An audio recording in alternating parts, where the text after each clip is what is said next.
नमस्ते। कार्यक्रम में आप सबको के बहुत बहुत स्वागत बा। विरासत के अंतर्गत आज हमने देश के एगो ऐसन विरासत स्थल में है जा जेके बोलल जाला भादो नेशनल पार्क। लेकिन एकर से आगे ई जगह शर्तबंद मजदूर लोग खातिर एगो शक्कर कोठी रहल और एकर से आगे यहाँ पर गुलाम लोग रहत रहलन जा। त हमनी के गुलाम लोग के और ओकर बाद ई देश में जोन गिरमिटिया मजदूर लोग रहलन जा उ लोग के यहाँ पर रहला के कौन कौन अवशेष बचल बा, उ लोग के इतिहास कैसन रहल और कौन कौन जगह आज देखे लायक बा, आज एकर दौरा करब जा।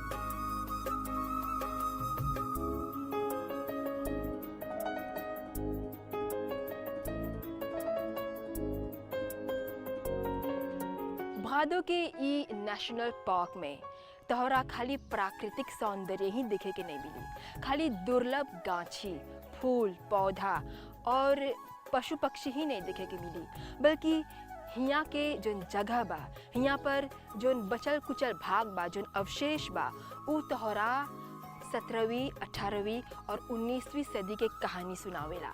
जब शुरू में हियाँ के जंगल के काट पीट देवल गल और फिर 18वीं सदी में यहाँ पर हमनी के देश में जब चीनी की मांग बढ़ गल रहल अंतर्राष्ट्रीय मंडी में, तब यहाँ पर जोन गुलाम लोग रहलन जा, दास लोग रहलन जा, उ लोग रहत रहलन जा और यहाँ के प्लॉताशों में काम करत रहलन जा।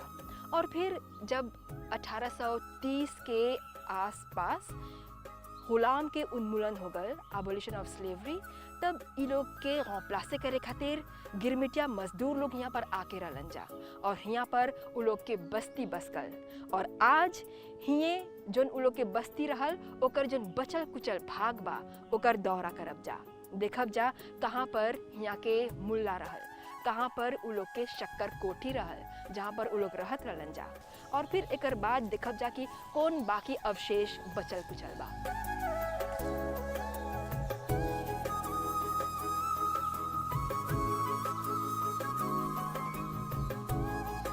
Journée internationale des monuments et des sites। आज हमने आप्रवासी घाट के जिताने के कर्मचारी लोग बा, हमने आल ऐसे गो प्लास बहुत ऐप होता, ओका नाम है ब्रादू।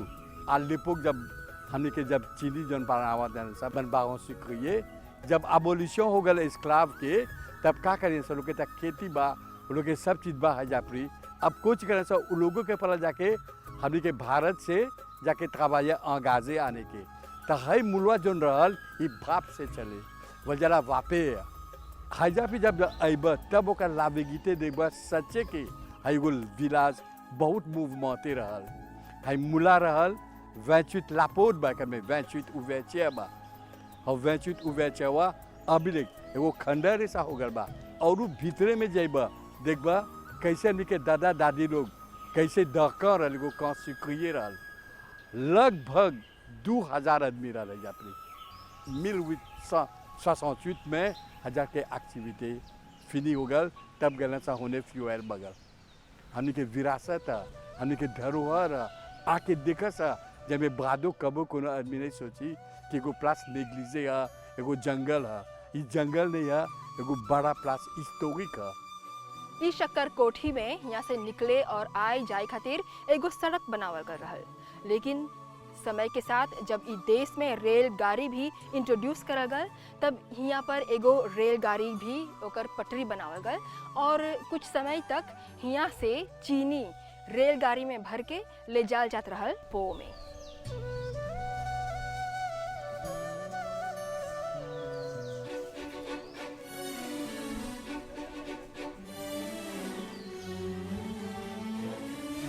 जैसे देखत हवा यहाँ एगो चौराहा पर है सा और यहाँ एगो रेलवे लाइन बा, मतलब कि रेल के पटरी।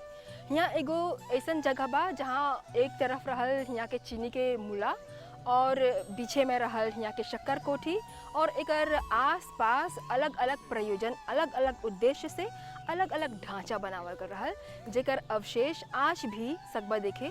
और जब यहाँ पर शक्कर कोठी बंद हो गल, जब यहाँ के गतिविधि कमती होए लगल, तब दूसर तरफ एगो बगीचा भी बनावल गल जहाँ पर ई देश में जो ट्रॉपिकल फल बा ओकर एगो औषध बनावल गल, एगो बगीचा बनावल गल।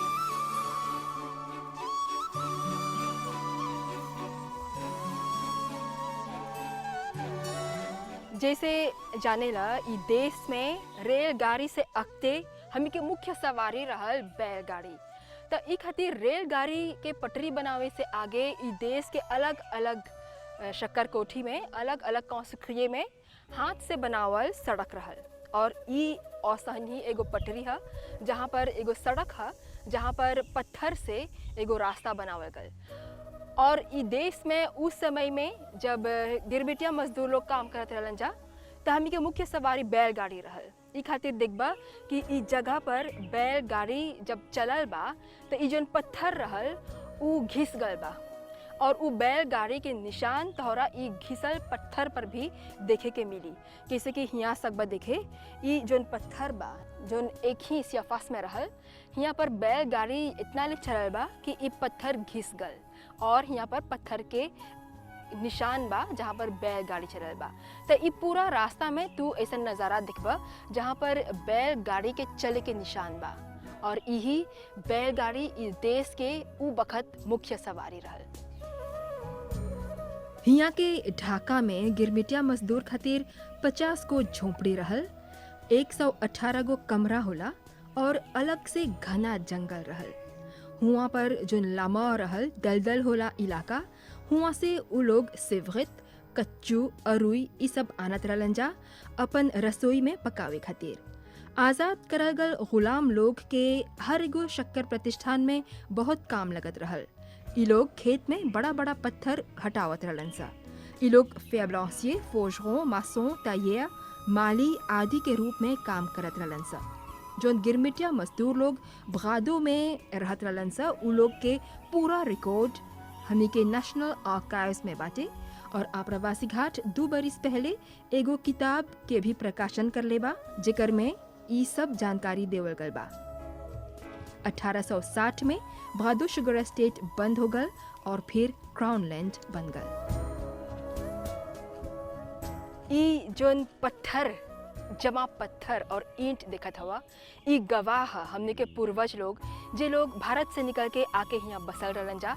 लगभग 2000 हमने के पूर्वज लोग यहाँ पर रहल रहलन जा और यहाँ के जोन काला पत्थर देखत हवा ओकर इस्तेमाल करल गल यहाँ पर उ लोग के दीवार बनावे के, उ लोग के घर बनावे के, उ लोग के जोन गाँव रहल यहाँ पर यही पत्थर से बनल रहल। और आज ई पत्थर जे सकत तोहरा उ कहानी सुनावे त सकते जाने कि कैसन विषमता कैसन कठिनाई के सामना करके हमनी के पूर्वज लोग आज एगो ऐसन देश के निर्माण कर ले हवन जा।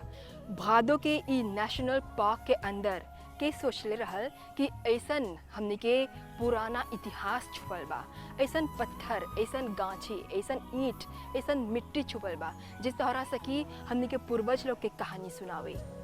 और खाली ई जो देखत हवा पत्थर के बनल उ लोग के ढाका ही नहीं रहल, आगे चल के तोहरा यहाँ पर उ लोग के कुआं भी लौकी जहाँ से उ लोग पानी निकाल के यहाँ पर अपन इस्तेमाल करत रहलन जा। हर एगो ढाका में एगो शक्कर कोठी रहत रहल ऐसन पत्थर के बनल और फिर एक बगल रहल हुआ के चीनी के मुल्ला जिसे तोहरा बोली और साथ में उ लोग के एगो अस्तबल भी रहत रहल। शायद आप नहीं सकबा ई बात के कल्पना करे कि आज जहाँ पर इतना सन्नाटा छाल बा एगो समय में यहाँ पर इतना चहल पहल रहल जहाँ माँ रसोई में एक तरफ खाना बनावता, लड़का लोग खेलत हवन जा, दादा लोग एगो पेड़ के नीचे बैठ के अपन पंच के बातचीत करत हवन जा, फैसला लेवत हवन जा। ऐसन माहौल में हमने के पूर्वज लोग अलग अलग शक्कर कोठी में रह के काम करलन जा। उन लोग की सहन शक्ति अब सोचा कितना बड़ा रहल, कितना दृढ़ रहल कि ऐसन ऐसन माहौल में उ लोग एगो सुंदर परिवार के निर्माण करलन जा। और आज जितना कोई हमने नवा पीढ़ी है जा उ लोग के वंशज है जा और हमने के जो जड़ी रहल ऐसन जगह से निकल के आज फलल फूलल बा। हमनी के नहीं चाहे ना भुलाए के हमनी के पूर्वज लोग कैसन अंधकार में वातावरण में रह के इस देश के निर्माण कर ले हवन जा। आज जे हमनी के जीवन इतना उज्जवल बा तो हमनी के चाहेला पूरा श्रद्धांजलि देवे के ऐसन ऐसन काला पत्थर, ऐसन ऐसन जगह जहाँ सन्नाटा छागल बा, लेकिन इस सन्नाटा ई काला पत्थर आज भी हमनी के 18वीं 17वीं और 19वीं सदी के ओकर शुरुआत के इतिहास सुनावेला।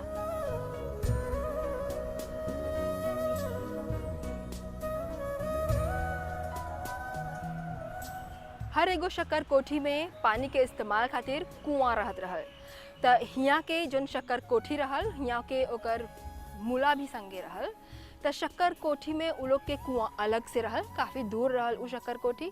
और हियाँ पर जोन मूला चले चीनी खातिर, ओकर में पानी के इस्तेमाल ई कुआं से निकाल के करल जात रहल। त ऐसन कहानी आपके हर एगो शक्कर कोठी में मिल ले जाए, जहाँ पर या तो एगो तालाब रहे, पानी होला, या फिर एगो कुआं, या फिर नदी। आज ई कुआं के इस्तेमाल बंद हो गल बा, आज ई एगो विरासत स्थल बन गल बा। लेकिन हियाँ पर आगे के ज़माना में हियाँ के पानी के इस्तेमाल करल जात रहल। लेकिन आज भी ई कुआं में तू सकबा पानी देखे, वो अभी भी बा हुआ पर, लेकिन ओकर इस्तेमाल अब नहीं होता। और ई जगह के जैसे देखत हवा, एकर संरक्षण करल गल बा एगो विरासत के स्थल के जैसन।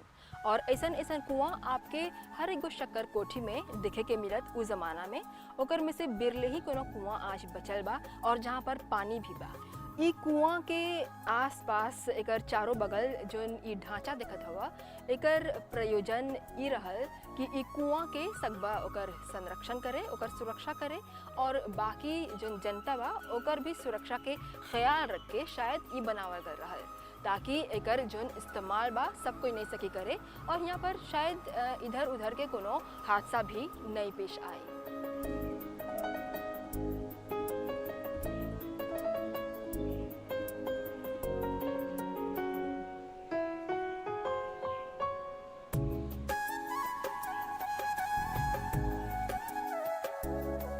कॉलोनियल पीरियड, कॉलोनियल ज़माना में हियाँ के जोन जंगल रहल ओके काट पीट के बर्बाद कर देवल गल। फिर हियाँ पर शक्कर कोठी स्थापित करल गल। लेकिन जब ई सब समाप्त हो गल, जब हियाँ पर के जोन शक्कर कोठी रहल वो भी बंद हो गल, तब सरकार ई फैसला लेलक कि ई जंगल के फिर से बसावल जाए, फिर से उ रूप देवल जाए जोन पहले रहल। और जैसे देखत हवा, इन जंगल में लंबा लंबा बड़ा बड़ा गाछी फिर प्लांटल गल, काहे कि ई जोन गाछी रहल एकर एगो बहुत भारी मूल्य रहल, इकोनॉमिक वैल्यू रहल। एक एक काट के एकर से निर्माण कार्य करल जात रहल, प्लांट्स बनावल जात रहल। और ई इकोनॉमिक वैल्यू फिर से दिखावे खातिर ई सब गाछी के यहाँ पर फिर प्लांटल गल, ताकि तू सकबत देखे कि हमने के देश में कैसन कैसन गाछी आगे के ज़माना से रहल। आगो काया से लेके इकालिप्टिस से लेके यहाँ पर अनेक किस्म के गाछी प्लांटल गल बा। जैसे देखत हवा, भादो के जोन ओकर इतिहास बा, ओकर इतिहास के अलग अलग परत बाटे, ओके 10 या 15 मिनट के कार्यक्रम में सुनैला मुमकिन नहीं रही। ई खातिर आज के ई कड़ी के हिये पर समाप्त करब जा, लेकिन अगला सप्ताह विरासत कार्यक्रम भादो पर आधारित रही और ई कार्यक्रम के आगे बढ़ावब जा। धन्यवाद, नमस्ते।